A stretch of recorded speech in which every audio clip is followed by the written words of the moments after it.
ബഹുമാനപ്പെട്ട മുൻ മുഖ്യമന്ത്രി വി.എസ്. അച്യുതാനന്ദൻ്റെ 102ാം ജന്മദിനമാണ് ആചരിക്കപ്പെട്ടത്.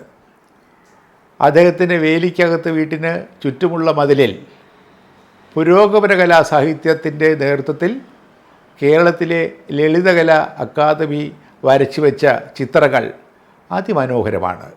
അദ്ദേഹത്തിൻ്റെ സമര ചരിത്രങ്ങളെല്ലാം ആ മതിലുകളിൽ ആലേഖനം ചെയ്തിരിക്കുകയാണ്. അദ്ദേഹം ശരിക്കും പറഞ്ഞു കഴിഞ്ഞാൽ ഈ അദ്ദേഹത്തിൻ്റെ ചരമ സമയത്ത് അദ്ദേഹത്തിന് യാതൊരു അധികാരവുമില്ല.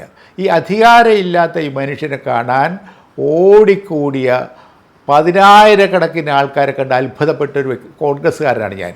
ഒരുപാട് പേര് നേരത്തെ മരിച്ചിട്ടുണ്ട്. EMS, നായനാർ, കെ കരുണാകരൻ, ഉമ്മൻചാണ്ടി, ഇവർക്കെല്ലാം വീരോചിതമായ യാത്രകൾ അയപ്പ് കൊടുത്തിട്ടുണ്ടെങ്കിലും വി.എസ്. അച്യുതാനന്ദൻ്റെ വിയോഗത്തിൽ വേദനിച്ച അദ്ദേഹത്തിന് ആദരാഞ്ജലികൾ അർപ്പിക്കാൻ വന്ന ലക്ഷോപലക്ഷം ജനങ്ങൾ സത്യത്തിൽ കഴിഞ്ഞാൽ അദ്ദേഹത്തിൻ്റെ മഹത്വത്തെ വിളിച്ചു പറയും. ഒട്ടനവധി പേർ കരയുന്നത് കണ്ടു അദ്ദേഹത്തിൻ്റെ ശവശരീരത്തിനടുത്ത് നിന്ന്.